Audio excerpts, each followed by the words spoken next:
भगवान महावीर एक नगर से दूसरे नगर का भ्रमण करते रहते थे। एक बार उन्हें किसी गांव जाना था। उस गांव को जाने के दो रास्ते थे। एक लंबा रास्ता था जो आरामदायक और आसान था। दूसरा रास्ता छोटा था मगर वो एक भयानक जंगल से होकर जाता था। महावीर ने छोटे रास्ते से जाने का निर्णय लिया।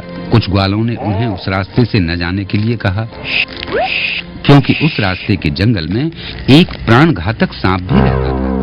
उस सांप का नाम था चंड कौशिक। वो किसी को भी उस रास्ते से नहीं जाने देता था। महावीर छोटे रास्ते से जाने के लिए ही अटल रहे और कभी भी किसी प्रकार का उन्हें भय नहीं हुआ। उन्हें न तो अपने बारे में चिंता थी और न अपने सुख की कोई फिक्र। चलते चलते कुछ समय बाद वे उस स्थान पर पहुंचे जहां से गुजरने के बारे में कोई सोच भी नहीं सकता था। महावीर वहां रुके और ध्यान करना शुरू किया। तभी चंड कौशिक नामक वो सांप वहां आया और मार्ग के बीच खड़े हुए एक मनुष्य को देखा। चंड कौशिक अपने क्षेत्र में हुए अतिक्रमण को नहीं सह सका। उसने महावीर पर जहर भरी फुफकार मारी।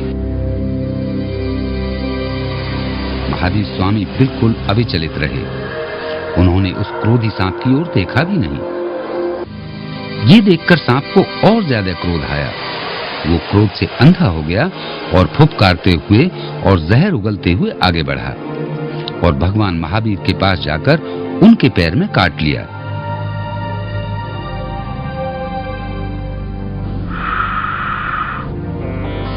भगवान महावीर ने धीरे से अपनी आंखें खोली। उन्हें कोई चोट नहीं लगी थी। उनके पैर से सफेद रंग का दूध जैसा द्रव बहने लगा।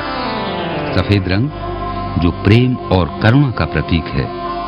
महावीर स्वामी ने सांप की आंखों में देखा और कहा, समझो चंड कौशिक, समझो, शांत चंड कौशिक, शांत। आखिर सांप को शांति और प्रेम का संदेश मिल गया। उसे पता चल गया कि वो कौन थे और क्या कर रहे थे। वो शांत हो गया और धीरे धीरे अपने बिल में चला गया। प्रेम और दया के कुछ ही शब्दों का ये था जादुई असर।